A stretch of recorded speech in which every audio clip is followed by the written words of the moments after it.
Tonight, barbershop investigation, Fort St. John RCMP with new information on a potential arson, and ER closure, a Norton Health hospital dealing once again with staffing shortage, and measles update, a surge in case in Norton Health region.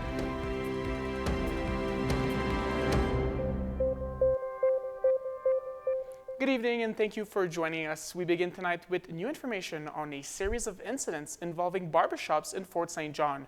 2 weeks ago, CJDC-TV reported video footage of a potential arson at a Fort St. John barbershop. The RCMP now confirming in the morning of July 12th the fire at Golden Hens Barbershop was the result of arson. The same night, the barbershop FSJ was also vandalized. Mounties believe both incidents are related because a white flat deck pickup was seen at the scene of both incidents.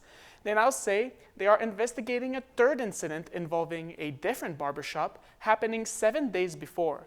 On July 5th, there was a break-in at a barbershop near the intersection of 96A Street and 93rd Avenue. A suspect was observed break into the shop at around 2:20 in the morning. Mounties are still asking for the public's help with any information that could lead to an arrest. A Northern Health hospital dealing once again with staffing shortage, resulting in services to be interrupted. The Fort Nelson Hospital had its emergency department unavailable for most of the day on Sunday. Northern Health says it was closed between 5 in the morning to 7 at night. This comes after the Chetwynd Hospital ER was on diversion for 4 times in less than 3 weeks back in June. It came a day before a Metro Vancouver ER closure on Monday. It brought strong criticism from local officials as they say it exposes deep cracks in BC's healthcare system. People needing life-threatening emergency care were transported to the nearest available facility. After measles was seemingly starting to spread at a slower pace last week, the BC Centre for Disease Control now confirming 90 new cases across the Northern Health region. That brings the total of measles cases to 110 across the region. On Thursday, health officials said there was no new confirmed cases in the region, but after the long weekend, the Northeast is seeing the biggest hike in cases since. The Interior and Vancouver coastal regions also added 1 case to their total. Interior Health is the only region with a confirmed active measles case. The BC CDC says 20 of the new cases come from people who were not vaccinated against measles. Health officials continue to say that immunization is the best way to fight the virus. In Alberta, AHS has issued 2 new potential measles exposure in locations in Grand Prairie. AHS reports that a person with a confirmed case of measles was at the Grand Prairie airport on July 19th and July 22nd. They say the person was flying to Calgary on a WestJet flight, WestJet 3178 on July 19th, and back to Grand Prairie on WestJet flight WS 2195 on July 22nd. The second potential exposure location was at the Grand Prairie Costco on July 28th from 5 to 8 p.m. AHS says you should monitor for measles symptoms if you visited these locations on the given dates. More on the measles situation in Alberta. AHS is reporting 35 new cases of measles since Friday, with 4 of them in the Edmonton zone. The province-wide, there's a total of 1,691 cases. Ottawa says if the current chain of transmission continues beyond October, Canada could lose its elimination status. CTV's Pauline Chain has more.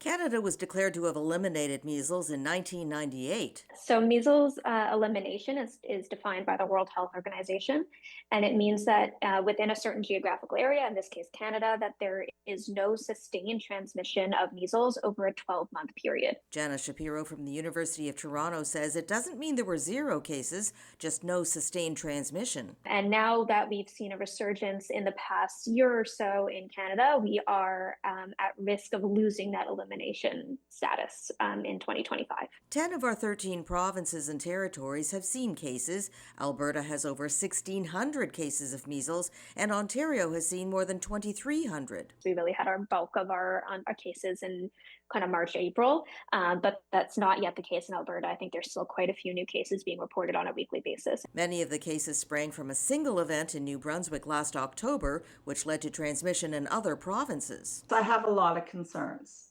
very deep concerns professionally foremost, and also personally. Professionally, because measles is truly the most contagious virus that you can come in contact with. Michelle Canor was diagnosed with measles in May and was hospitalized for several days despite getting a vaccination decades ago.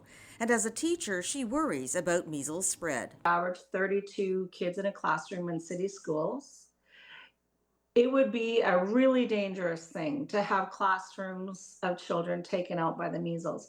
And most will manage it. Most will be able to be resilient and overcome it, but some may not. Shapiro says Canada could lose its measles eliminated status as early as October and says public health vaccination efforts must continue.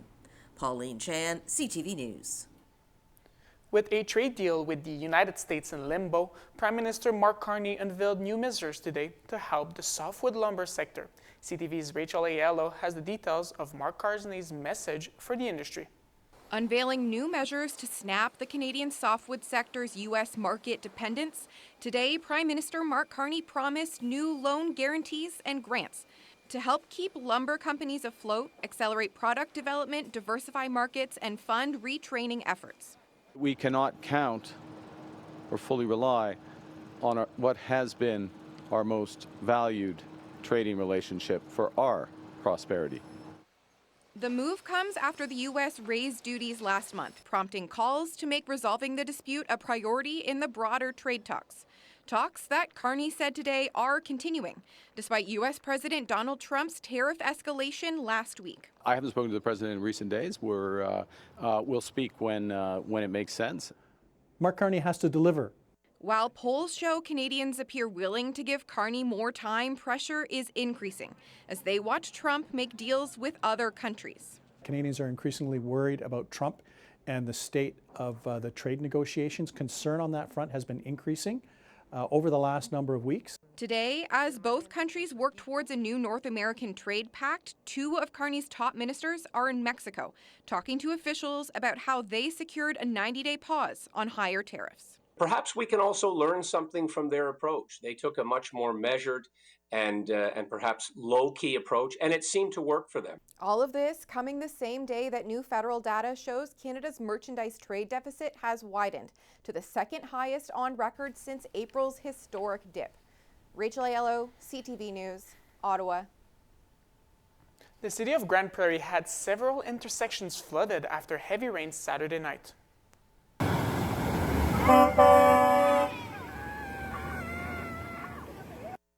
Roads in the north end of the city were deemed not passable by the Grand Prairie RCMP. Images on social media showed the intersection of 116th Avenue and 102nd Street in front of Mr. Mike's as one of the roads flooded with rainwater.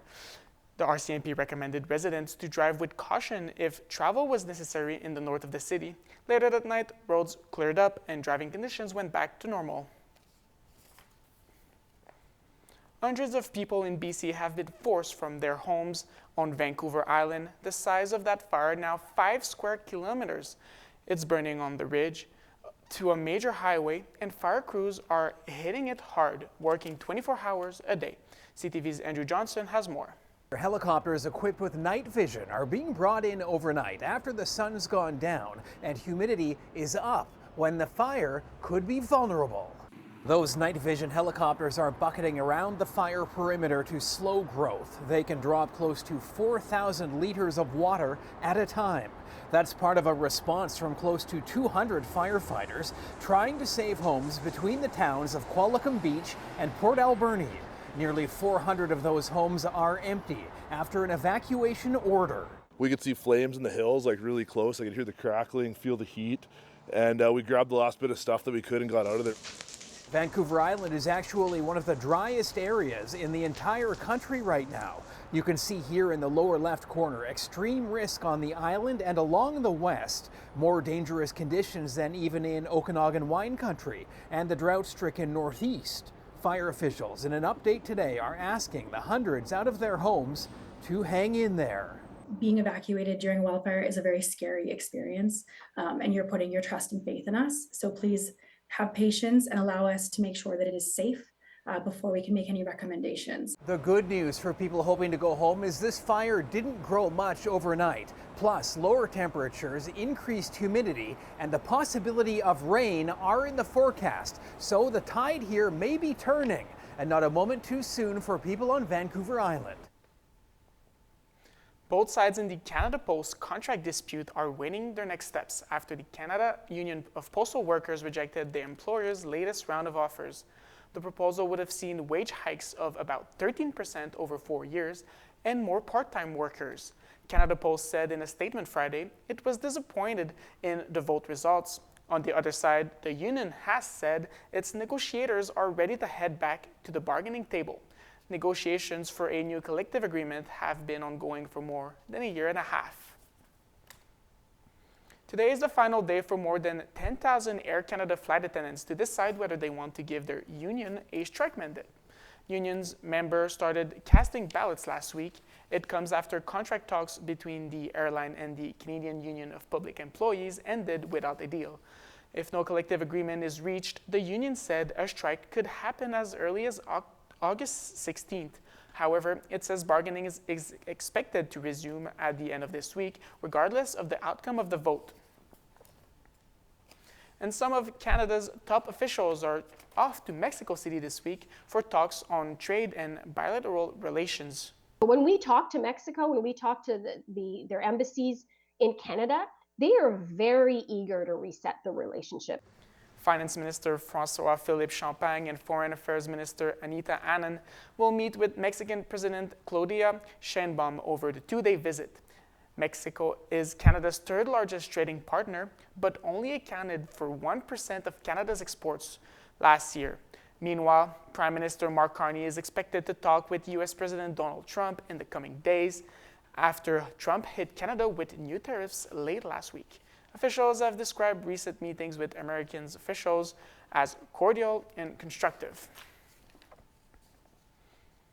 E-transfers are one of the most popular ways to send and receive money in Canada, with more than 1 billion transactions happening each year. Generally, it's a safe way to move money, but e-transfer fraud is on the rise as hackers find new ways to get into your account. CTV's Pat Foran reports. I was shocked. I thought this could never happen to me. Lola Bielavuk of Toronto was using Poshmark, a website that brings together buyers and sellers, allowing users to purchase new and secondhand items. Bielavuk posted pajamas for $40 and someone offered to buy them. I saw a link there that was for $40, which is what I was selling it for, an e-transfer. Perfect. Bielavuk says she was sent what looked like a regular e-transfer link, so she decided to deposit the money. I clicked Tangerine. I put in my client number and password. So I entered in the security code thinking everything is fine. But after she did that, the website froze. Someone she didn't know added their name to her e-transfer contact list, and she was scammed out of $2,740. This happened in January. She's been trying for 6 months to get her money back without success. And I was told that my claim was denied, that I was the one that was negligent. Tangerine Bank told CTV News Tangerine will never ask you to download software or remote access apps, and you should never share your login information or one-time passcodes with anyone. Think before you click. Just don't go ahead and click on links that have been sent to you. Cybersecurity expert Ritesh Kotek says AI is making it easier for criminals to create real-looking e-transfers and banking websites. He says scammers send fake links hoping you'll click on them. You think you're logging into a financial institution such as your bank, but in actuality you're logging in and giving your information to these fraudsters and hackers. Kotak advises using auto deposits, strong passwords, and making sure you're on trusted websites. After CTV News reached out to Tangerine Bank, they reviewed Bielavuk's case again and told her, "Our recovery efforts with the other financial institution were ultimately successful and your funds have been fully recovered." Bielavuk has now been given a full refund, which was great news for her. Thank you, CTV, for helping me get my money back. From the bottom of my heart, I'm so grateful. Thank you for everything. Pat Foran, CTV News. Stay tuned. I'll be right back with weather.